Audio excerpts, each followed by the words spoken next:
investigation by CBP to HSI, and HSI had declined that investigation. I've informed the EAD of that and look forward to hearing discussion about that as well. So with that, I yield back and recognize the ranking member, Ms. McBath, for her opening statement.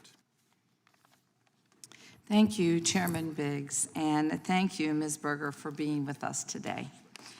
We have a very important discussion ahead of us today, and I would like to shed light on the critical role and mission of Homeland Security Investigations, or HSI as we'll call from here on out, which is an integral division within the U.S. Department of Homeland Security.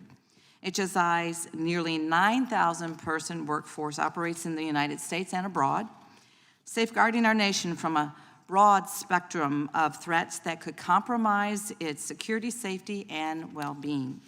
The primary mission of HSI is to investigate and combat threats that undermine the safety and the stability of the United States.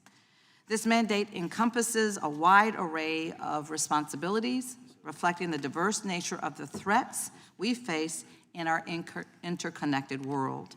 HSI's work is crucial in maintaining national security and upholding the rule of law. HSI plays a vital role in preventing terrorist activities. Through robust investigations and intelligence gathering, HSI works to identify and disrupt terrorist plots before they even materialize. Their efforts include analyzing threats, investigating links between extremist groups, and coordinating with other agencies to thwart potential attacks. And the agency also ensures compliance with immigration laws. This involves investigating unlawful activities like human trafficking, document fraud, and the illegal employment of undocumented individuals. By enforcing these laws, HSI helps maintain the integrity of our immigration system. In an increasingly digital world, HSI is at the forefront of tackling cybercrime. They investigate complex cyber threats, including online fraud, identity theft, and the illegal distribution of contraband. Their work is crucial in protecting individuals and businesses from financial losses and data breaches. Special agents also address crimes that cross international borders, such as drug trafficking, organized crime, and money laundering. By disrupting these transnational criminal networks, HSI helps mitigate the impact of these illicit activities on communities nationwide and globally. Just as protecting children is a top priority for me, it is also a top priority for HSI. Their investigations target those involved in child exploitation, including online predators, producers, distributors, and consumers of child sexual abuse material, and human traffickers. By rescuing victims and prosecuting their offenders, HSI strives to ensure the safety and dignity of the most vulnerable among us.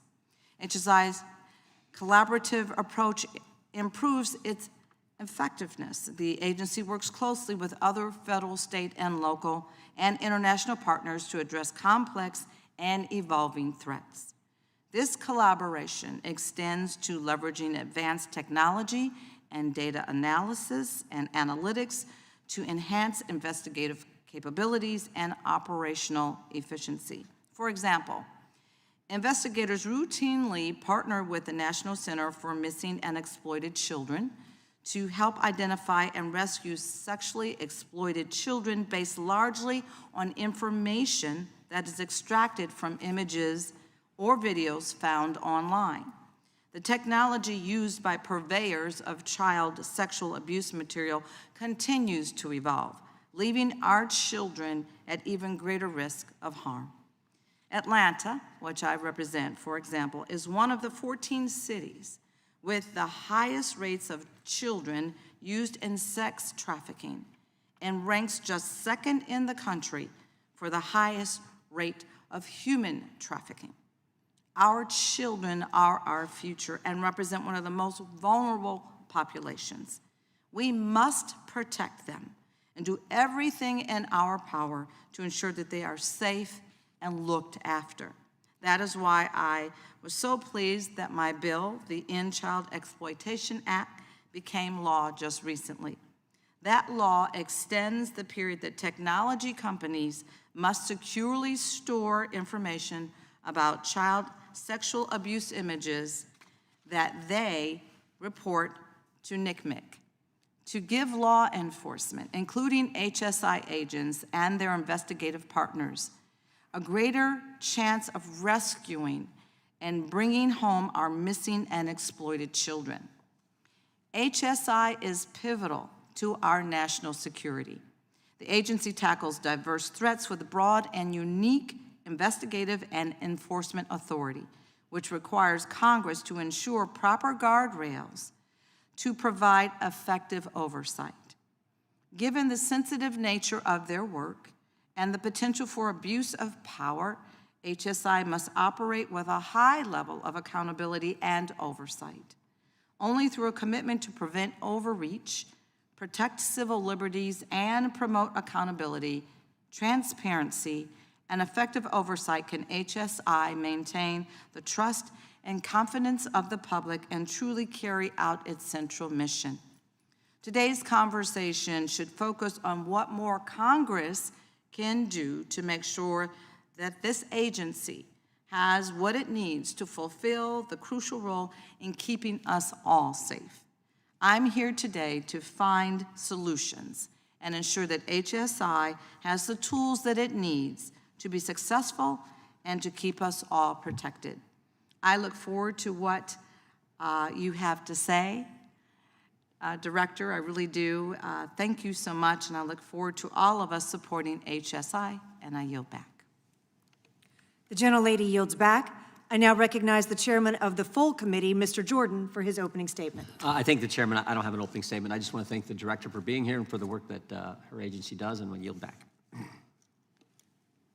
I now recognize the ranking member of the full committee, Mr. Nadler, for his opening statement.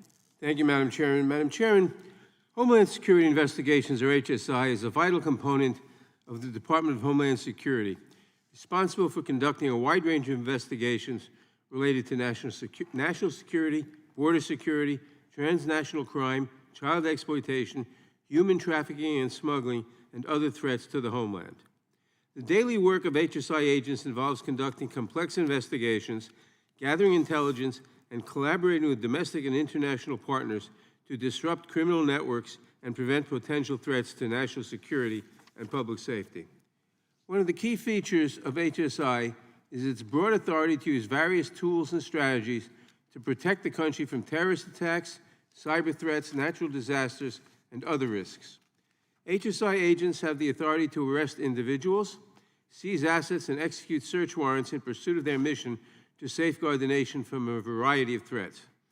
This authority necessarily enables robust intelligence gathering and analysis, supports border security, and provides for the critical protection of our online infrastructure. With this broad authority, however, comes the need for accountability and oversight to ensure that HSI and its partner agencies are acting in accordance with the law and with respect for our civil liberties. The nature of HSI's efforts, with its emphasis on urgency and sometimes secrecy, can sometimes lead to abuses of power or violations of individual rights. The potential for abuse has multiplied with the introduction of new technologies such as artificial intelligence, face recognition, and even cellular stingrays. Therefore, it is essential to have a robust oversight mechanisms in place, including congressional hearings like this one, independent audits, and judicial review to provide transparency and accountability and to safeguard against abuses of power.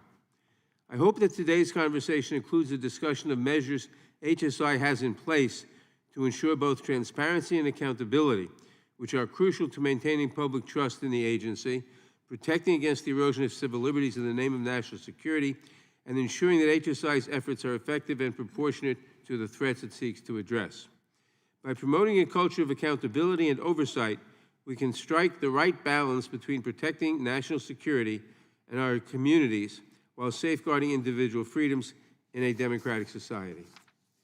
I'm also interested to hear about HSI's recent efforts to gain Title 21 authority, which would give agents the power to enforce drug-related laws like those enforced by the Drug Enforcement Administration, or DEA. While some have argued that this is good policy, I remain somewhat skeptical. Granting HSI Title 21 authority could create jurisdictional conflicts, operational challenges, and redundancies in efforts, potentially leading to confusion, inefficiencies, and complications in the execution of drug-related investigations. The existing framework of collaboration and coordination between HSI and the DEA, along with other law enforcement partners, has largely proven effective in disrupting drug trafficking networks, dismantling criminal organizations, and protecting communities from the harmful effects of illicit drugs. I am not convinced that expanding HSI's authority in this regard is necessary or wise, but I expect that Associate Executive Berger might have a different opinion, which I'm interested in hearing. Considering the broad mandate under which HSI operates, I'm also eager to hear what Congress can do to leverage the strengths of the agency and to ensure that it has the tools it needs to fulfill its mission of protecting the homeland and all Americans against the wide range of threats we face, both seen and unseen. Ms. Berger, I thank you for appearing here today, and I look forward to your testimony. Thank you, and I yield back. Without objection, all other opening statements will be included in the record. We will now introduce today's witness. Ms. Katrina Berger. Ms. Berger is the Executive Associate Director of Homeland Security Investigations, a role she has held since July 2023.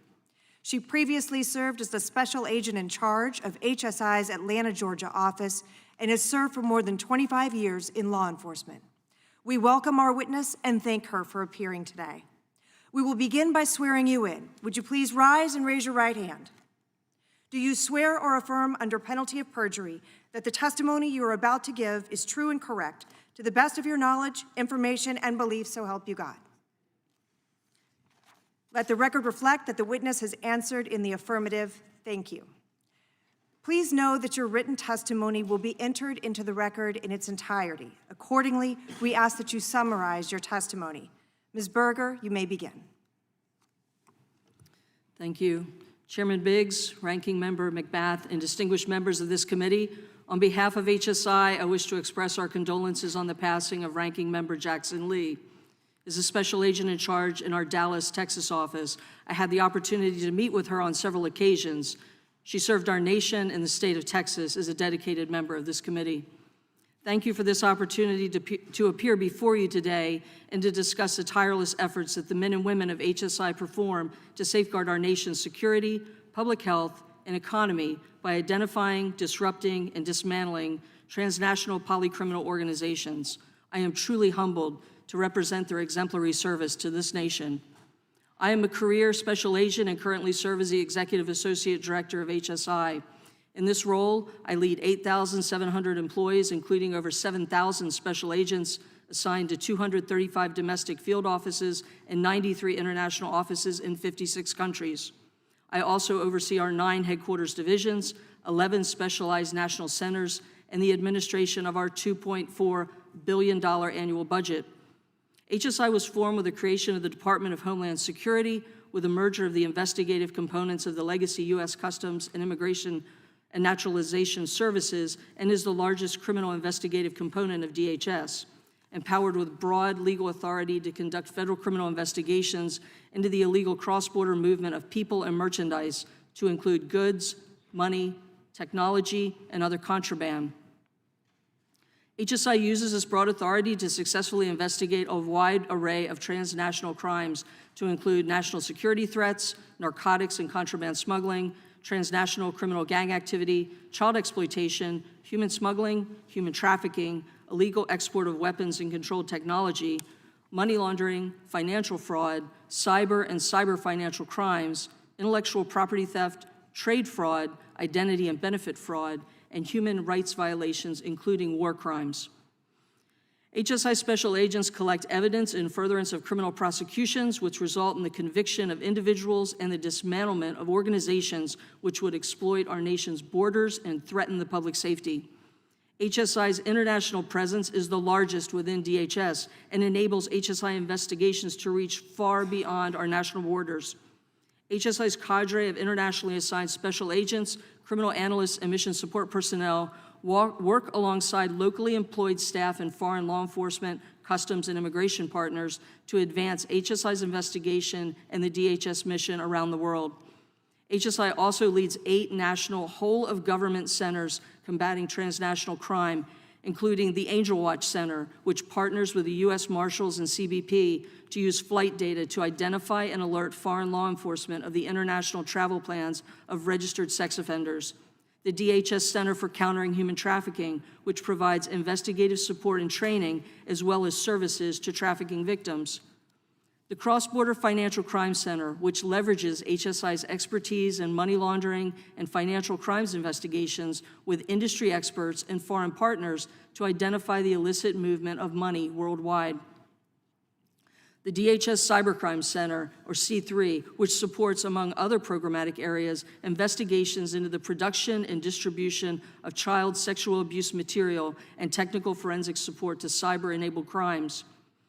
The Export Enforcement Coordination Center, or E2C2, in partnership with DOJ and Commerce, which coordinates and supports investigations into the illegal exports of controlled technologies. The Human Rights Violators and War Crimes Center, which ensures individuals who commit atrocities worldwide are unable to flee and seek refuge within the United States. The National Bulk Cash Smuggling Center, which assists our domestic and international law enforcement partners in interdicting and investigating the illicit movement of bulk cash. And finally, the National Intellectual Property Rights Coordination Center, which is world-renowned for its expertise and effectiveness in combating intellectual property rights violations. In addition to investigations and results produced by our agents, HSI continues to serve as a lead component in DHS's overarching mission, protecting the homeland. This commitment to supporting fellow DHS components can be best illustrated through HSI's continued support to the Secret Service, CBP, and others. For example, between 2019 and 2024, HSI special agents have worked more than 700,000 hours in support of the Secret Service's essential protection mission. I would once again like to recognize the true strength of HSI, its workforce, who remain vigilant in their efforts to protect our nation from ever-evolving threats. Chairman Biggs, Ranking Member McBath, esteemed members of the committee, I look forward to answering your questions regarding the amazing work being done by HSI to safeguard our nation. Thank you, Ms. Berger. We will now proceed under the 5-minute rule with questions. I begin by recognizing myself for 5 minutes. I'd like to take a moment and commend HSI for Operation Boiling Point, DHS's response to organized retail crime. By partnering with groups such as the National Retail Federation and Coalition of Law Enforcement and Retail Clear, HSI has been able to bridge the gap between public and private information sharing and best practices to ultimately stop organized theft groups. HSI has spoken publicly in the past about connections between organized retail crime and domestic and transnational criminal organizations, including groups engaged in human trafficking. Director Berger, have recent investigations found those types of connections? Thank you for that question. Much of the work that we encounter, transnational criminal organizations, all organized crime is turned into poly-criminal organizations. They're involved not just in one type of violation, but multiple crimes that affect our communities. Organized crime, people may see organized crime and not think that it's very serious, but these groups are laundering money. They're involved in human trafficking, human smuggling, various ways to further their criminal business and their criminal enterprises. Does HSI coordinate with state and local law enforcement in pursuit of this type of organized theft group, and if so, how? Thank you for letting me elaborate on that. We definitely do. We collaborate on all levels with federal, local, state partners, with industry to investigate leads. We accept tips, leads to further investigate these types of crimes.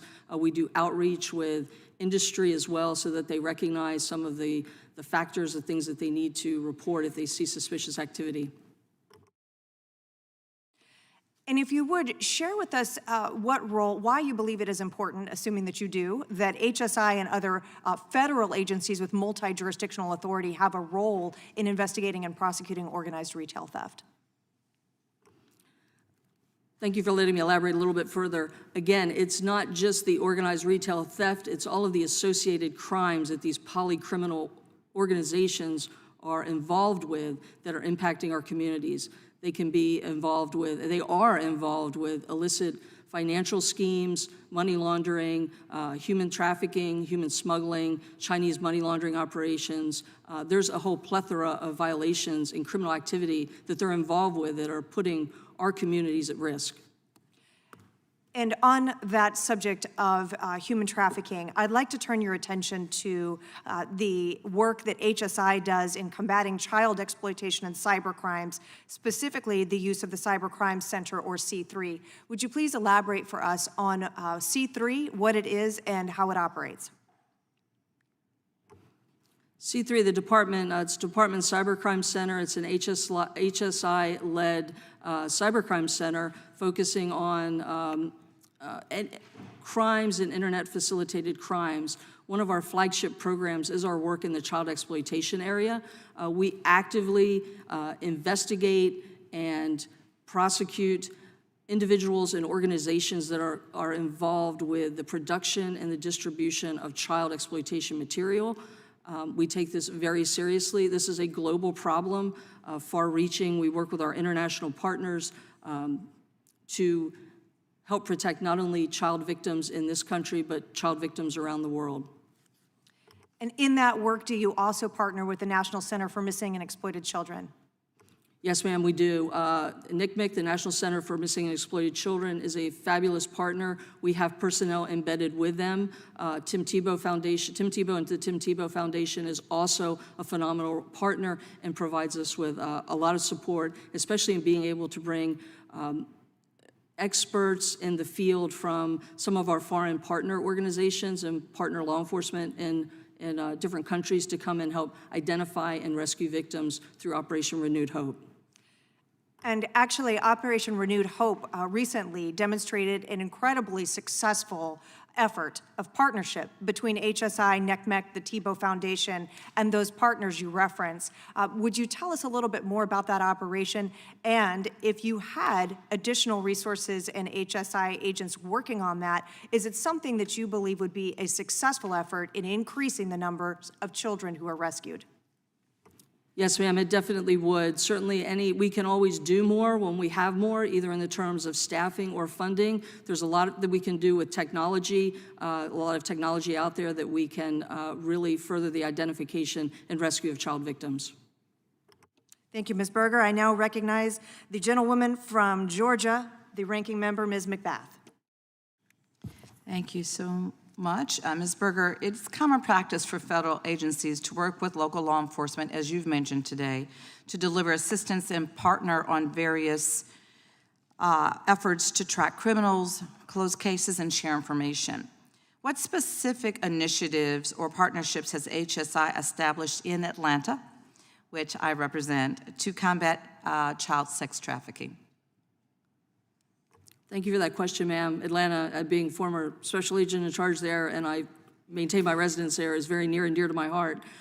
We partner with Secret Service and state and local agencies through the ICACs, the Internet Crimes Against Internet ICAC, I'm sorry, I'm stumbling, forgive me, to identify risks for children out there. We do a lot of outreach with our Know to Protect campaign and our iGuardian campaign to educate children at all ages, minors, young children, teens, tweens, as to internet safety, parents, teachers, trusted partners, or trusted adults, so that if children are being preyed upon, if they're communicating with an adult online and they are requested to provide inappropriate pictures, that they know to come forward. They know that there's adults out there that they can talk with. It's a conversation that many people don't want to have, but we really need to be protecting our children in this fight against online predators. Thank you. So what specific challenges and gaps has HSI encountered in its current approach to tackling child and sex trafficking, specifically in Atlanta? Sorry, I'm still live on the mic. We work very closely with all the partners. We can always do more with more resources, but we work very collaboratively with our partners in this area, with NGOs, with the law enforcement partners, with the communities, with the schools. The more outreach we do, the more opportunities we're able to get in front of vulnerable communities and so they can hear our message, the better. I think ICE branding, certainly being able to have HSI standalone branding, which doesn't separate us, but lets us independently brand ourselves as HSI, we're able to reach communities such as immigrant communities that would otherwise not want to really talk to us or hear our message because of our affiliation and our association with ICE. Thank you for that. So would you just describe for us the ways in which HSI is overcoming these challenges so that you can improve the effectiveness of combating crime, specifically in Georgia? I represent a district now that a large proportion of the people in my district are immigrants who've come from outside of the United States, and so I want to keep an eye and focus on making sure that I protect their interests as well, so thank you for that. What is the agency doing to evaluate also and refine strategies, address resource limitations, and to adapt to the emerging trafficking trends that keep growing day by day? We're very involved with emerging threats. Atlanta, as you are well aware, is a hub. It is a major transit area for various transportation routes. Large cities, large metropolitan areas are often a prime area for human trafficking activities to take place. We continue to do significant outreach with industry such as hotels, hotel staff, service, hospitality industry, so that they recognize human trafficking efforts when they see it. I think many of us over the last couple of years have noticed an increased signage in airports, restaurants, under our Blue campaign, public awareness. If you see something, to come forward, recognizing the indicators of human trafficking and knowing what to do.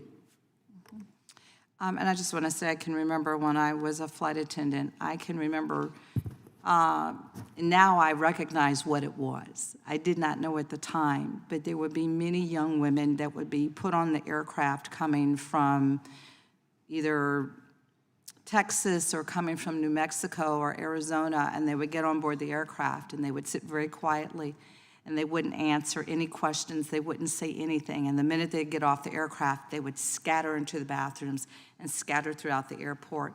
And so now I'm recognizing that those were individuals that, some of them I'm sure were trafficked. So thank you very much for the work that you're doing, because I've actually kind of seen that in action. And I yield back. Gentlelady yields back. The chair now recognizes the chairman of the full committee, the gentleman from Ohio, for 5 minutes. Mr. Jordan. Thank you, Madam Chair. Director, who's Kevin Rojek? I'm sorry, sir, could you say? Kevin Rojek, R-O-J-E-K?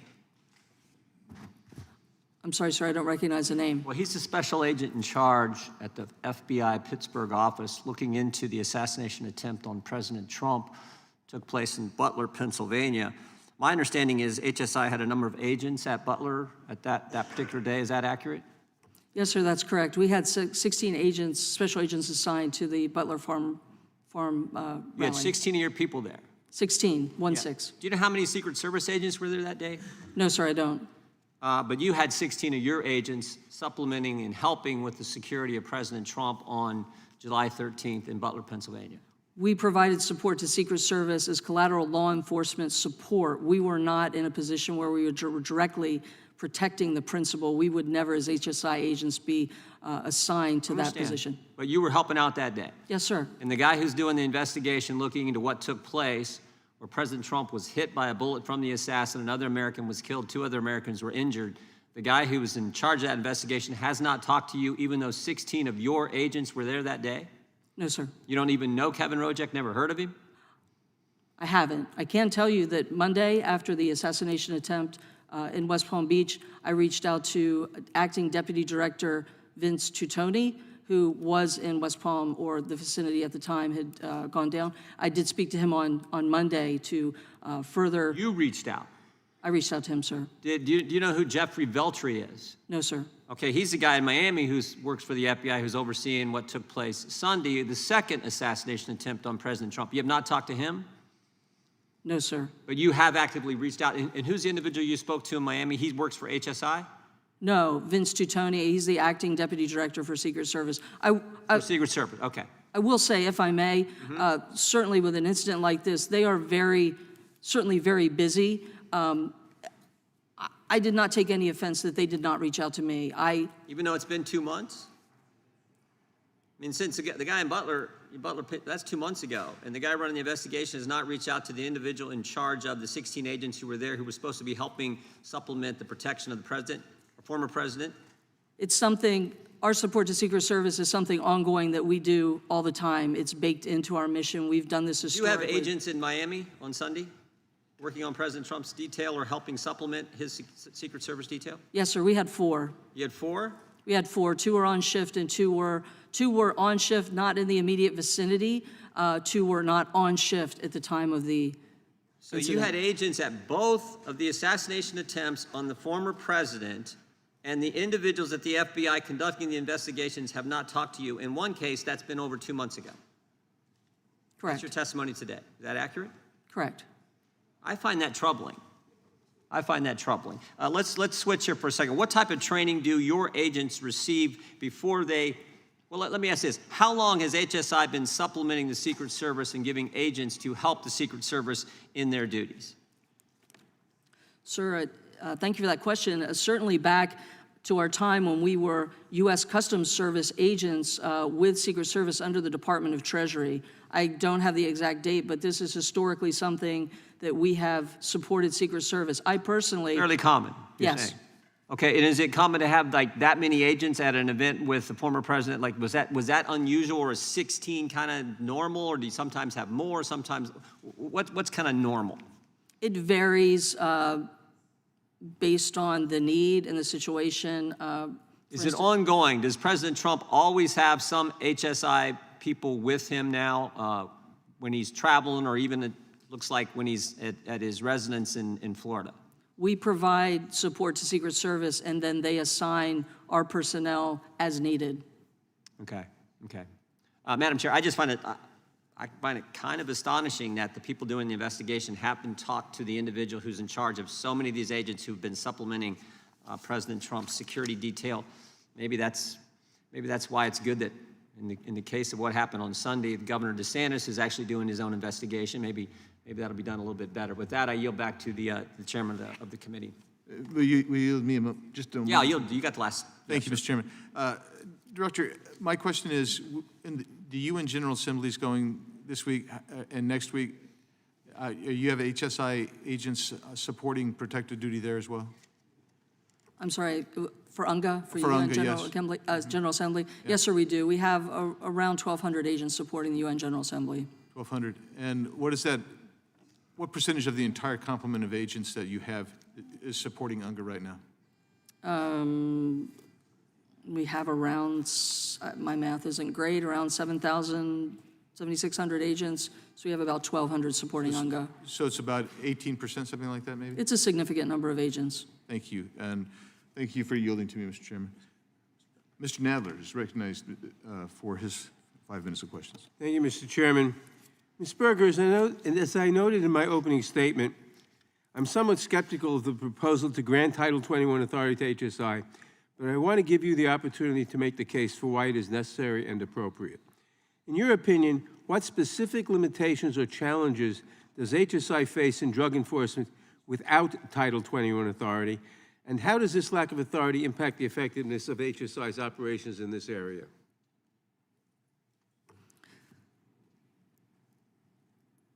The way drug cartels and TCOs operate has changed dramatically over the last decade. These are no longer single-scope violators. They are polycriminal organizations that are involved in many different types of crime.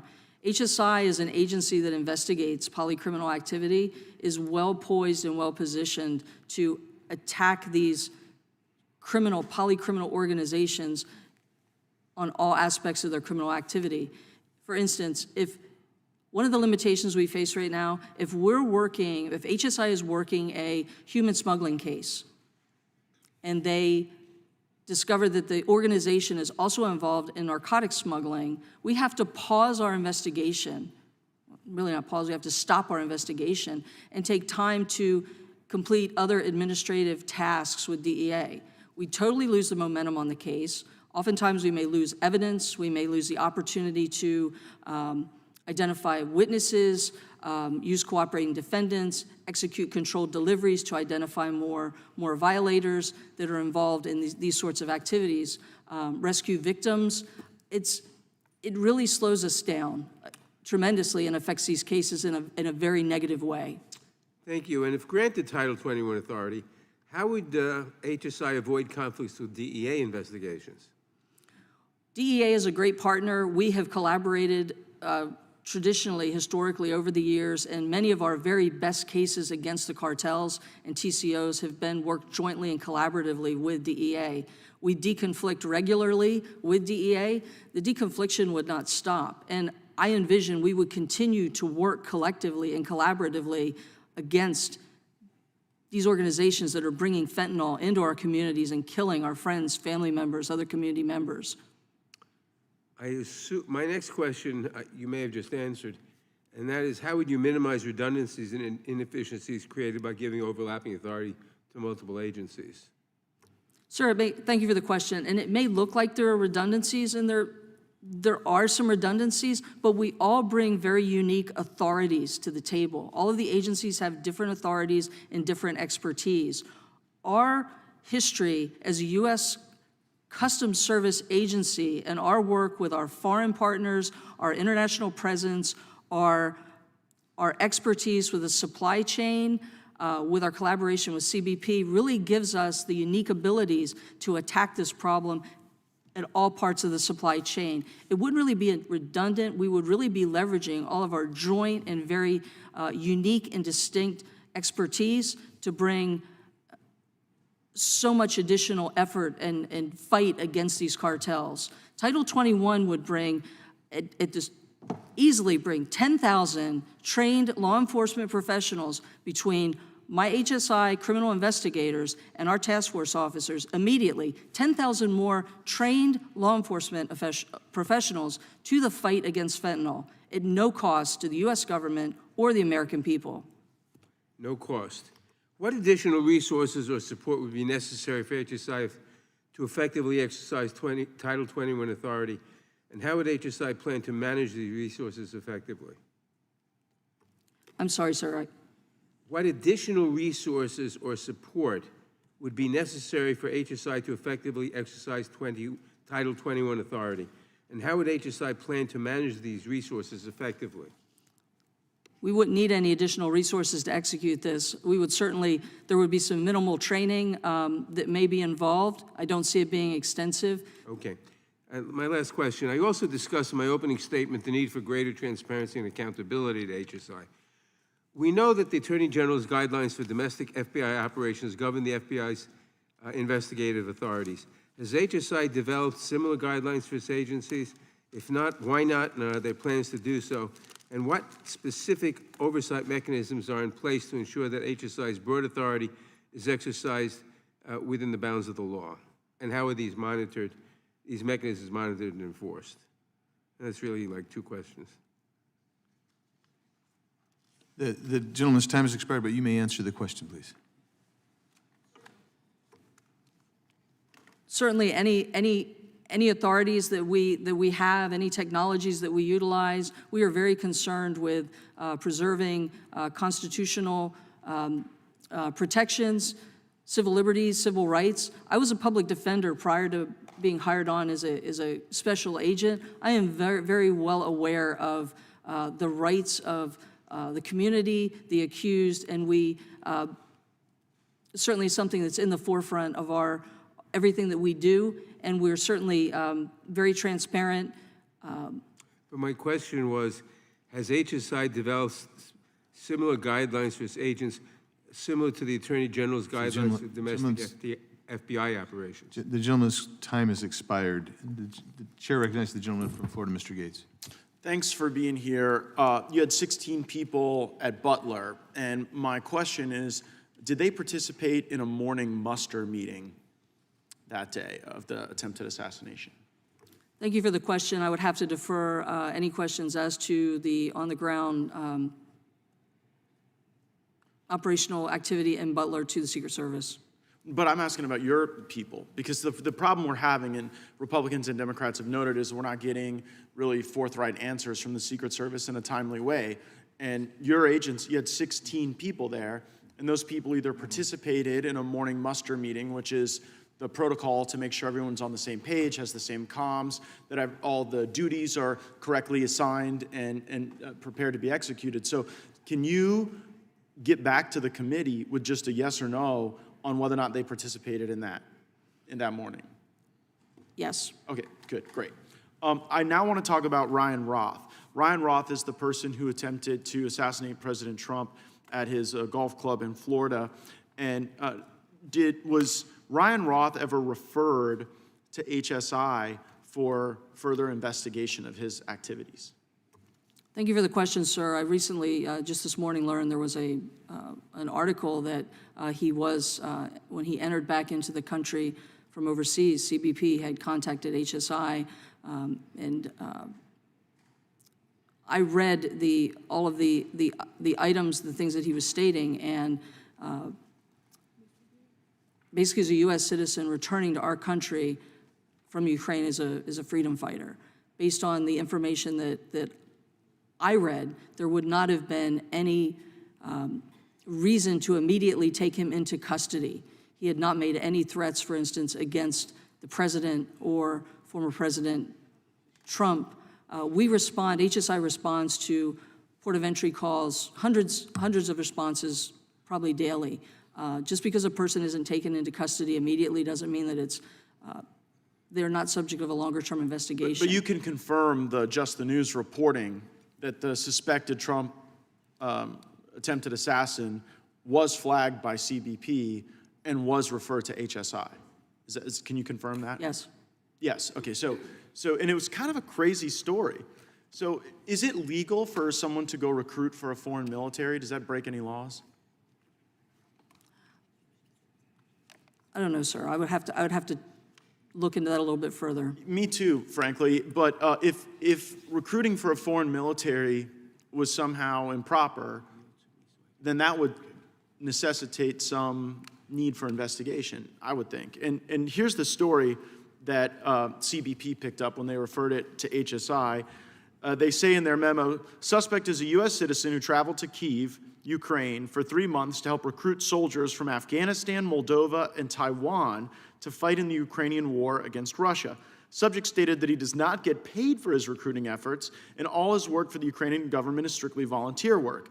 The subject stated that he obtains money from his wife to help fund his trips to Ukraine. And so when this guy shows up with a business card and this story about how he's recruiting fighters in Ukraine and his wife's paying for it, CBP says this is a little odd, and then they send it to HSI.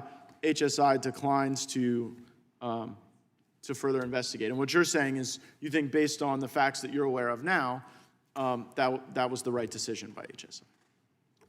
No, if I may, sir, the statements that day would not rise to the level to take him into immediate custody. But what about just like to investigate? Because sometimes investigations proceed without a subject being taken into custody. These are longer-term investigations. We are actively participating with Secret Service and FBI. In fact, No, I'm talking about at this point in time, though.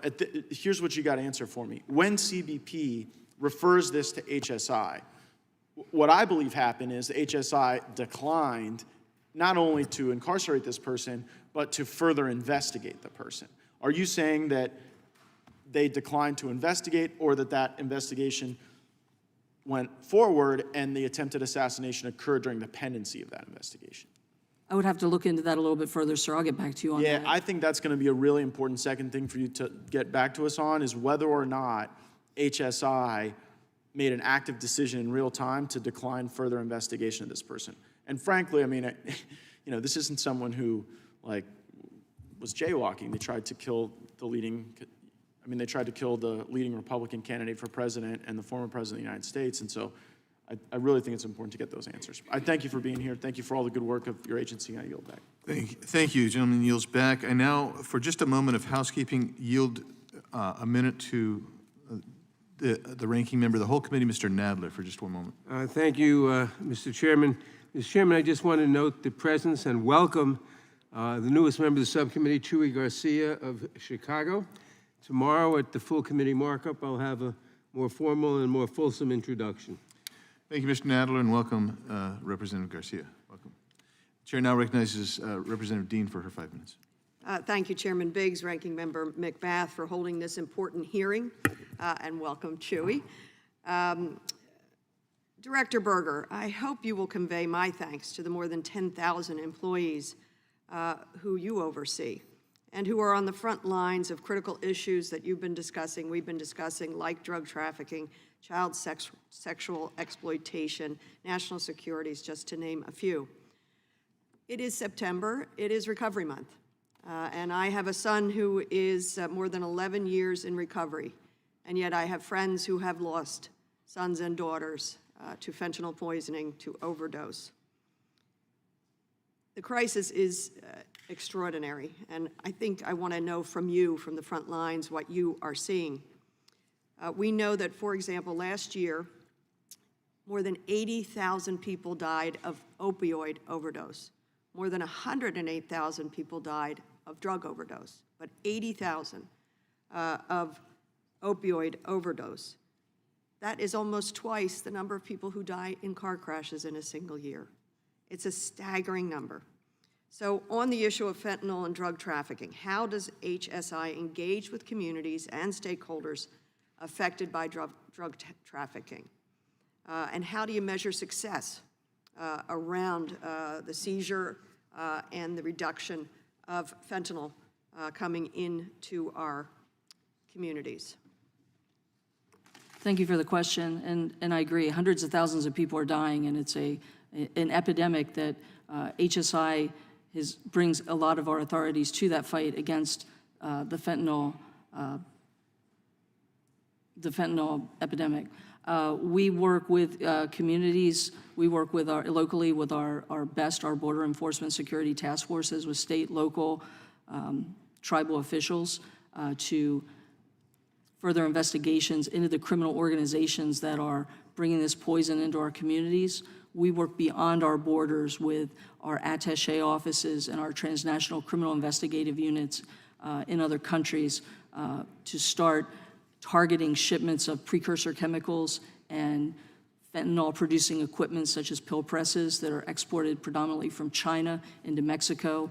We have TCIUs that work, transnational criminal investigative units, vetted foreign law enforcement partners that work closely with our personnel in our attaché's office. Can I ask you about the precursor chemicals and the pill presses coming largely from China? Isn't it true that many of those touch down in the United States before going, airports in the United States before going to Mexico? Yes, ma'am, and we are working with CBP to target those shipments and seize both the equipment and the precursor chemicals. We work as well with our industry partners, companies that import the precursor chemicals, our Know Your Partner campaign, so that they know to recognize any anomalies in shipments or importers that things just don't look right, so that they know to report those instances to law enforcement. And also it helps us to see trends, like what's really going on. If there's shifts in trends, we're better able to devise investigative strategies to attack. Can you identify a success so that people, families who are so worried about this, like my own, what successes are you having and what challenges are you having? We continue to seize a great deal of fentanyl and precursor chemicals and equipment, fentanyl-making equipment. Our seizures have gone up increasingly over the last several years. We've increased the number of our border enforcement security task forces to better combat this problem in our communities. Embedded within our BEST teams are FAST teams, fentanyl abatement and suppression teams, as well as FORTs, which are fentanyl overdose recovery teams, to better focus and leverage our authorities against the fentanyl problem directly. Let me shift briefly in the time I have left. Could you give us an update on your work in helping identify, find child victims and survivors of sexual exploitation?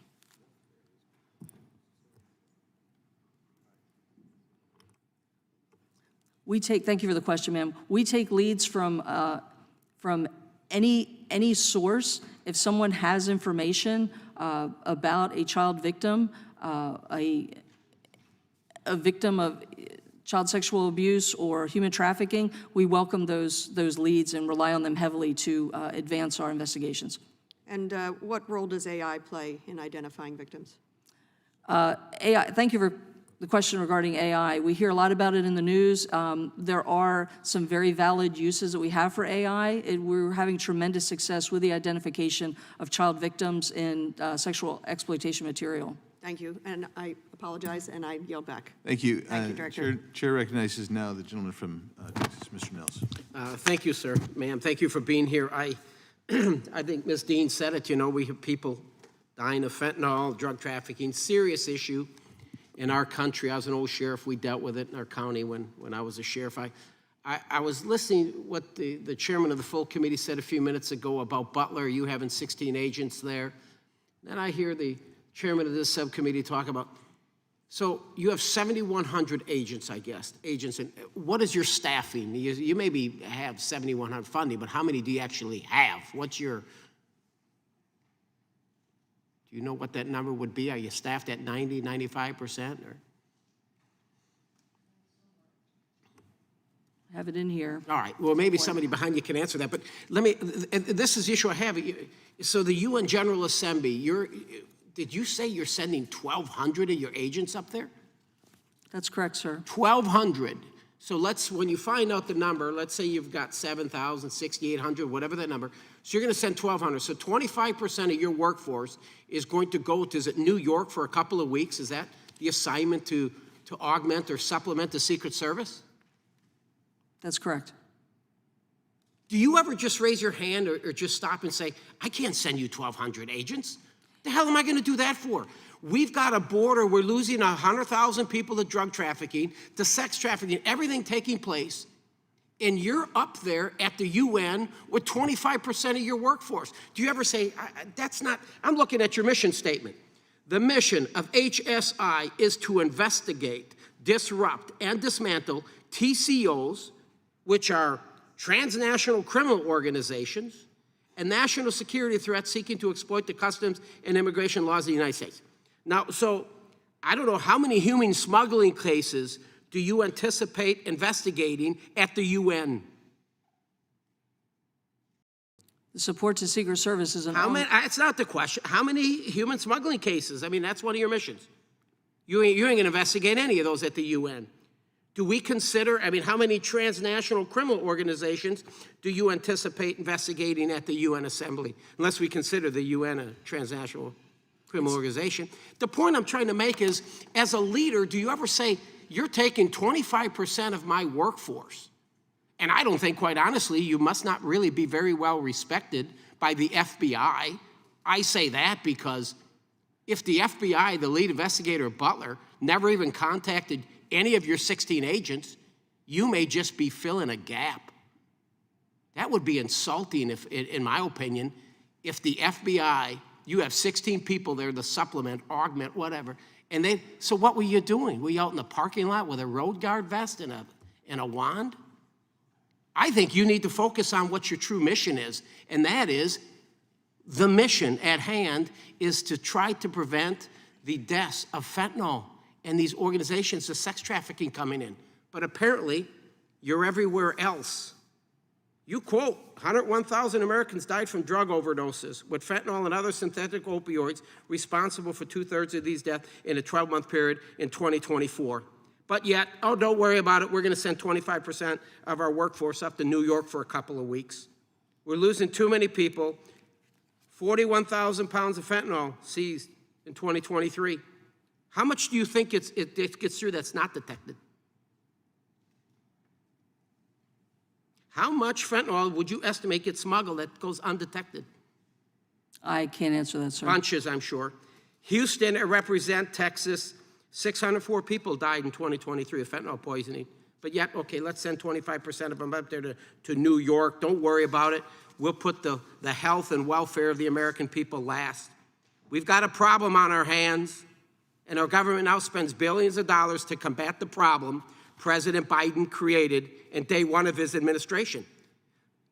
Hard to fathom my colleagues on the left would want to take resources away from our brave law enforcement. There's a poster I have here. It's Kamala Harris.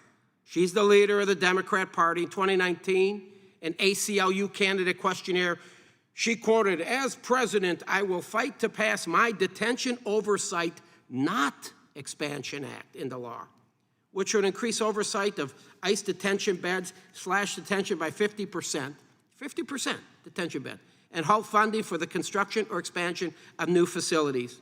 How do you feel about that? Do we need to defund? How do you feel about that when you hear calls for abolishing or significantly cutting ICE funding? And what impact would that have on you, on HSI? I defer any questions regarding detention facilities to ERO. Yeah. Kamala Harris, you did this to the American people. Joe Biden, you've put the American people last. Gentleman's time has expired. The chair now recognizes the gentleman from Tennessee, Mr. Cohen. Thank you, Mr. Chair. Fentanyl is a problem.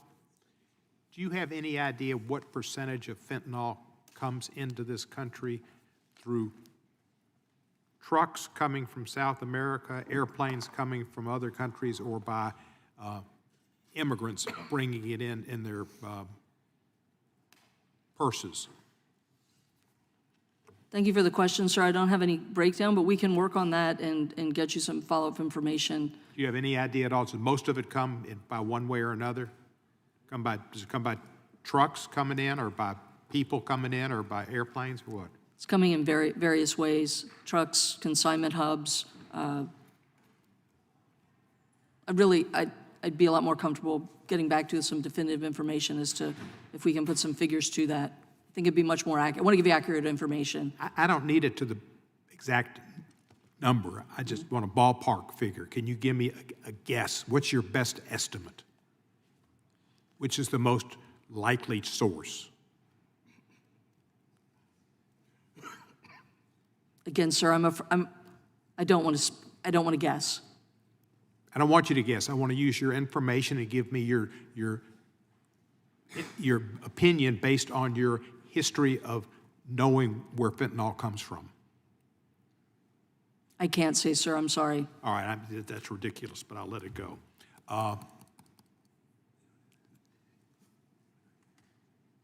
Women that have been brought into this country for sex slaves, where do they mostly come in from? Walk in from the border, come in on airplanes from Europe, come in by trucks, or where? Thank you for that question, sir. Human trafficking and sex trafficking is a very important part of our portfolio. Sex trafficking victims are not necessarily, they can be foreign nationals, but they can also be U.S. citizens. It's not a crime against the border, it's a crime against the person. So many of the sex trafficking victims that we encounter are U.S. citizens. There are trafficking victims that come in from foreign countries as well. Labor trafficking is another very serious crime that we investigate.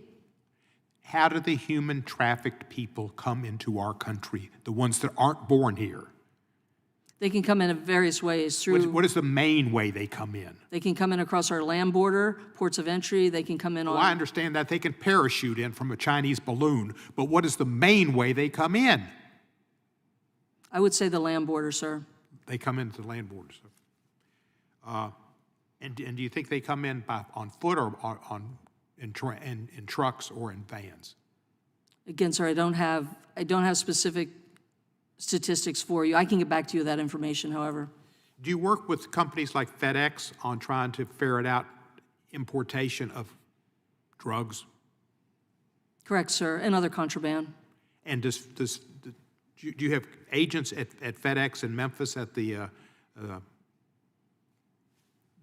hub? Yes, sir, we do. And do y'all do a good job of inspecting packages that may be suspect to ferret out drugs? We work collaboratively with CBP and our other partners to target. There is a large volume of parcels and shipments that come in, but we target extensively to better identify suspect packages and take contraband off the streets. And do you do the same thing with UPS Yes, sir. and with USPS? Yes, sir. Senator Scott, I understand, put in a bill, or said he was going to put in a bill, to require that Secret Service protection be the same for former presidents as they are for current presidents. Does it make any sense whatsoever for Jimmy Carter to have the same number of Secret Service agents as Mr. Trump? I'd have to defer that to Secret Service, sir. That's really a question for them. No, it's a question for you. I'm asking you. A man who's 100 years old, infirm, in a bed, can hardly get up. Does he need Secret Service protection to the same extent as Mr. Trump, who plays golf and goes around and speaks, and President Biden, who goes around and speaks? I wouldn't like to make judgments. I yield back the balance of my time. Gentleman yields. Chair now recognizes the gentleman from Alabama, Mr. Moore. Ms. Berger, thank you so much for being here today. Obviously, the southern border's been in the headlines a great deal, and kind of to follow up on what my colleague was asking, when we went to the border, I talk about this all the time, that the people coming from south of the border are dealing with the cartel. They're paying money to cross the southern border, and one of the most eye-opening things, just south of the border, this was months ago prior to all the inflation, but it was $4,000 or $5,000 they'd pay the cartel, and they'd smuggle them into our country. And if they were further south, it was $8,000 or $9,000. And I think Syrians were paying about $18,000 or $19,000. I don't remember what the Russians were paying, but the thing that when I went with Mr. Biggs and he took us down to the border, one of the things that I found was fascinating. Some of those people didn't have the money to pay the cartel, but they'd put on carpet shoes so they wouldn't have footprints, and they would backpack heroin, cocaine, and fentanyl across that border as a way to pay their passage to the cartel. And then I guess the drugs would be delivered once they cross the border to some distributor or whatever the case may be. Not exactly sure what happened after they got into the country, but fentanyl is certainly an issue. I think 110,000 people died, I think, last year, maybe 109,000, depending on who you ask. I actually attended a funeral Monday, and I come from a fairly small town, and this young man graduated with my daughter, and I'm attending a lot of these funerals. We're losing these young people, think they're buying a Xanax. I think this particular kid actually used one of those vape pods, and it was laced with fentanyl. And so as we move forward, why are we losing the battle to save our young people in America with fentanyl, and what can we do to help you do the job, and what do you see as the issues that keep you awake at night? Thank you, sir, for the question. Certainly the fentanyl epidemic does keep me awake at night. We dedicate a lot of resources government-wide to combat these organizations bringing fentanyl into our communities. Again, I think I spoke previously about Title 21 authority. Many of these these are polycriminal organizations that are not just trafficking and smuggling fentanyl into the country, but they're also using other types of crimes, human smuggling, human trafficking, weapons trafficking. They're using the same routes, the same money laundering mechanisms. HSI as an agency investigates all of these types of crimes. We have extensive expertise with these areas of crime. Continued partnership with DEA and Title 21 authority for us so that we can investigate fully these polycriminal organizations would help us, give us another tool in our toolbox to help dismantle these polycriminal organizations that are bringing this poison into our communities. So, Director Berger, you said that, or somebody mentioned, I think in the questioning, that a lot of the raw materials for fentanyl actually land in the U.S. and then they go to Mexico. When they go to Mexico, are they shipping them in trucks or planes or a little bit of both? How are they going back across to make the actual product that comes across in the backpacks that we see? I think predominantly the chemicals are going directly into Mexico. There is some diversion out of the legitimate supply chain where chemicals enter and then are transported back into Mexico. Predominantly, however, the chemicals are coming directly from China into Mexico.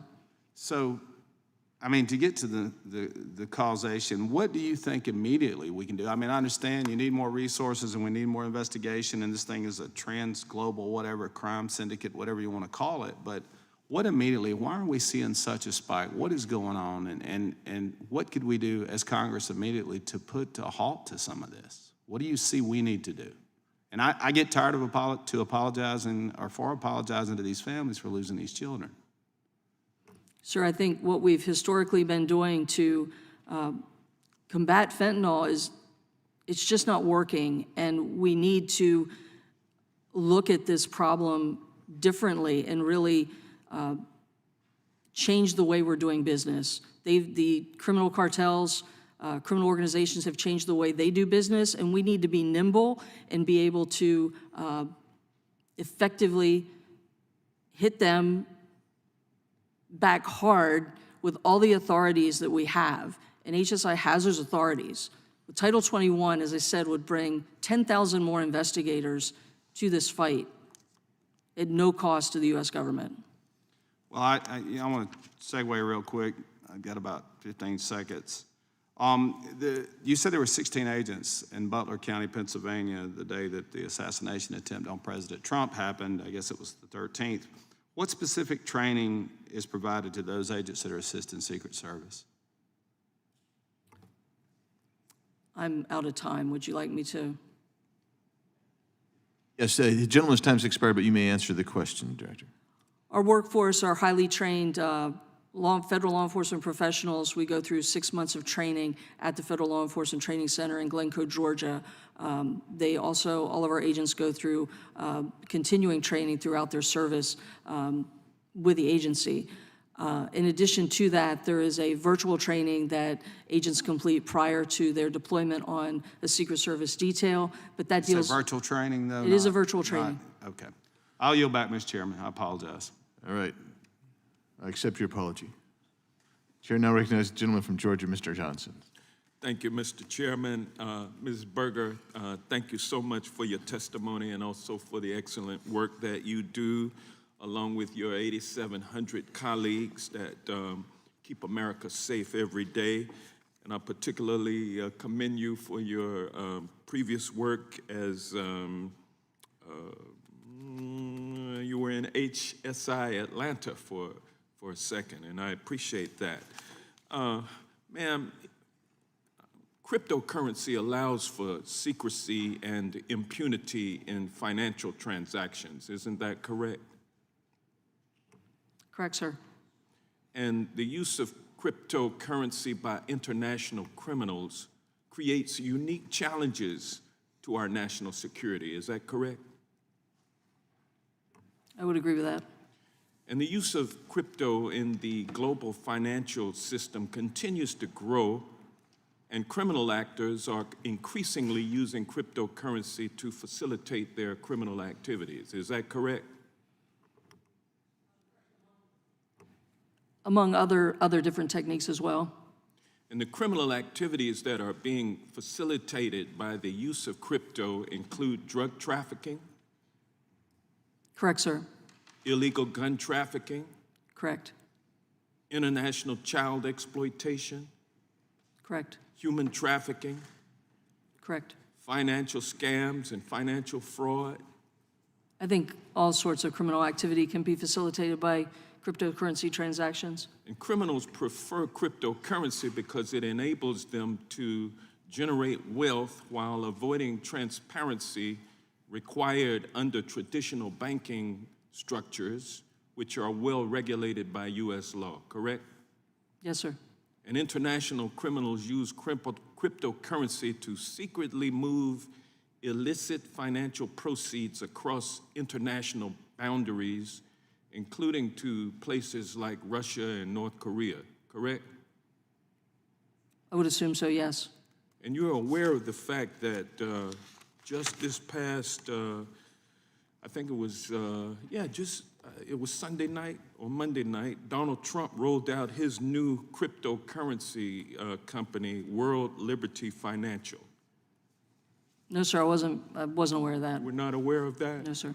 Well, it was a big thing. I think he rolled it out on Elon Musk's platform formerly known as Twitter, and his sons, Don Jr. and Eric, were placed in charge of it, and I think Barron Trump, young 20-year-old college student, has something to do with it as well. A whiz kid, they're calling him, about cryptocurrency. What are the implications of a man who has been convicted of 34 counts of financial fraud, facing three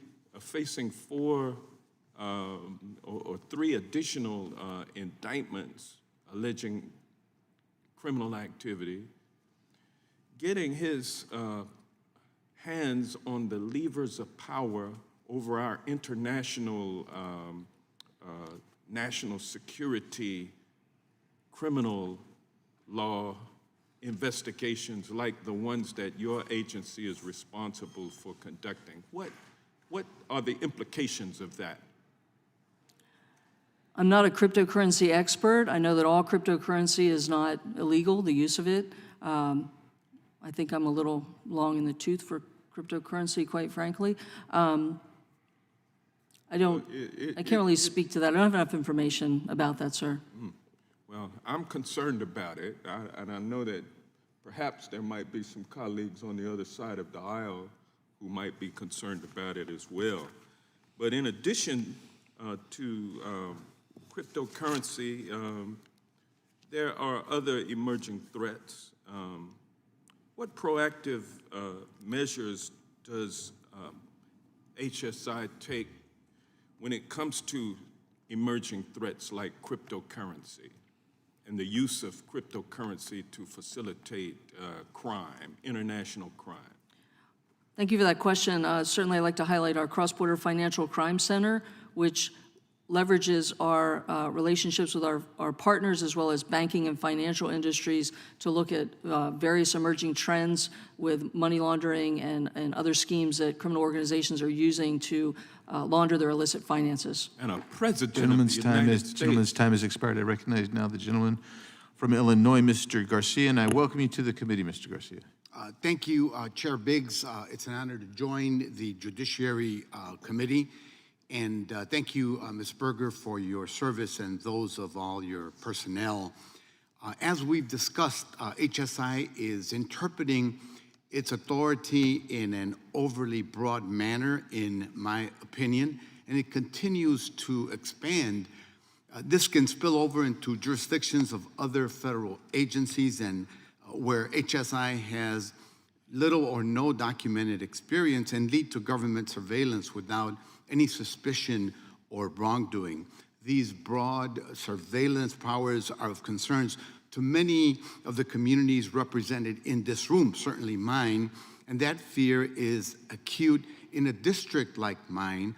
Most of my constituents are Latino and 1/3 are foreign-born, groups that studies show have been particularly impacted by HSI's unwarranted surveillance. So my first question is, what steps, if any, has HSI taken to address revelations that it abused authority, leading to the surveillance of thousands of personal financial transactions?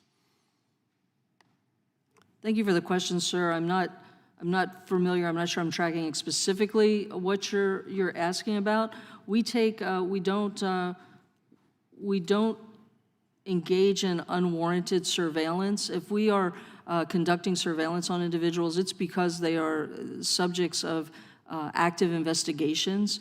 I don't know if it's related to, again, I'm speaking to HSI, I'm not speaking to civil immigration-related enforcement operations. I'm speaking as to the criminal activities that we would be conducting surveillance on individuals. Well, I would appreciate if you would get back to me, because this was reported in various news outlets over the past couple of years, and there's growing concern about it. So if you could do a little bit of research on that, I'd appreciate it.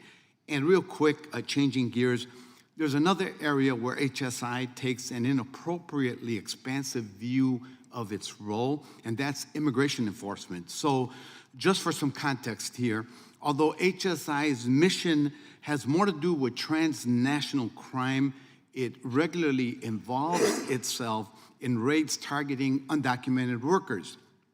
But HSI agents themselves have advocated for greater distance between the two, saying that involvement in immigration enforcement can impede important investigations. So how does HSI continue to justify its immigration enforcement activities given those concerns, and how does HSI promote transparency, especially in sensitive operations like immigration enforcement? Thank you for the question, sir. There's a lot of confusion between what HSI does and what we don't do. And what we don't do is civil immigration enforcement. We are working longer-term complex criminal investigations, and specifically towards the questions with worksite enforcement and raids. We've shifted our agency's posture from worksite investigations to labor exploitation investigations. Our focus is on the employers that are engaging in unfair practices and taking advantage of especially workers and people who don't have a lawful immigration status, that they can be paid less wages, they can be subject to unsafe working conditions. We treat them rightfully so as victims. We provide victim services to them and really focus on the employers and help the victims that are being exploited in these situations to get services that they may need to be in a better position to help with the prosecution of those employers that are subjecting them to these unfair conditions. No issue there. I think the emphasis should be focusing on criminal type of activity, and certainly where there's financial gain to be made as a result of that involvement. I will be engaging with you if reports to the contrary surface. I look forward to further engagement. Thank you so much. I yield back, Mr. Chair. Yes, sir. Gentleman yields back, and I recognize myself for my 5 minutes of questioning. Thank you again for being here, Director. So let's talk Title 21 for just a second here. In a Washington Post article dated January 4th, 2023, Secretary Mayorkas said, he indicated that very clearly that he felt that Title 21 authority needed to be in the hands of HSI. Would you agree with his assessment that you should have Title 21 authority? Yes, sir, I agree with the Secretary 100%. And one of the things you said, and I want to just emphasize this, is that if you're engaged in an investigation of human trafficking, for instance, and it turns out that there's drugs going with it, you're going to have to stop your investigation. And you're not just doing some paperwork with DEA, you're actually negotiating with DEA a scope of authority that they're going to allow you to use. Is that fair? That's correct. And so you could actually scuttle a whole investigation with regard to human trafficking simply because there's drugs involved and DEA doesn't want to let you proceed on. And so you could lose witnesses and opportunities to investigate. Is that fair? That's correct, sir. And so I would just point out to the committee that Rep. Higgins has introduced 5713, and it's a bipartisan piece of legislation that would actually grant them HSI Title 21 authority. I'm on it. Rep. Moore's on it. Rep. Louis Correa is on it, and I think that's something we should consider. I want to go on something else that has been raised as well today, and I want to see if we can make sure we clear this up. When you deploy, like in this, you got 1,200 going to UNGA. I don't know how many other agents you have in the field that are going to other protective details right now. But when you get 12, 13, 14, 1,500 agents off, you're having to divert from what is the true mission of HSI. Is that fair to say? That's fair to say. And so my question ultimately becomes this: how do those assignments are those coming down from the secretary? I mean, it's implied that maybe you raise your hand to volunteer. I have this sneaking suspicion that you're not raising your hand volunteering, saying, take 20% of my workforce right off the top. No, sir, I'm not. Thank you for the opportunity to elaborate a little bit more on that. Historically, we have supported Secret Service, CBP, other components within DHS in their mission. It's not optimal, but they are a fellow agency within the department, and we will support them as a whole of government approach. So who gives you that notices like UNGA? I mean, this is the United Nations General Assembly. I mean, I used to do international and go to multilateral institutions, and I've been there many times. And so my question is, who determines that you need to give them 1,200, 1,300 people to go up to UNGA? We try to negotiate down sometimes, and with the current. So who tells you, say, hey, by the way, this is going on, we want agents? Is that coming from the Secretary's office? They send a request for assistance, and we. And if you say no, what happens? Well, we don't want to know what happens, okay? We can imagine what probably happens. So that's important to know, and I've offered a number of different solutions, and we'll see what we can do going forward. But I will tell you that there were news reports right after Butler, which indicated that, because most of the training, and you're talking training for investigative work, you're not talking protective detail work. That I imagine your academy doesn't spend a great deal of time on protective detail duty in your academy. No, sir, we're not trained in the close protective duties to protect the principal. We support Secret Service in more collateral law enforcement support, for example, post-standing. Post-standing is a large part of what we do with Secret Service. So what we need to do is maybe get more people with Title 21 authority and not divert it away from their mission. And let's get Secret Service to do their mission. Last thing is, I know that one of the members was asking you about how much drug interdiction, how much human trafficking is coming across the border. What he was really getting at is he wants you to say that most of the drugs and human trafficking is interdicted at POEs. Well, that may or may not be the case, but you're not just working at ports of entry. You're working all over in the interior as well. And so please elaborate on that. Smuggling can occur both at the ports of entry, between the ports of entry, can come in via the land borders, our sea borders, our airports. It's really a much more complex situation. Once the fentanyl or the contraband is in the nation, then it's continued to be distributed through networks that these polycriminal organizations are using to distribute this poison throughout our communities. What we do with HSI is really focus on the networks, not necessarily the individual cases, but the networks that these organizations are using to move people, narcotics, weapons, other commodities throughout the country. Well, thank you. We appreciate your being here. I know there's some follow-up. You've got some action items left, and so we'll look forward to seeing those responses. And with that, we are adjourned.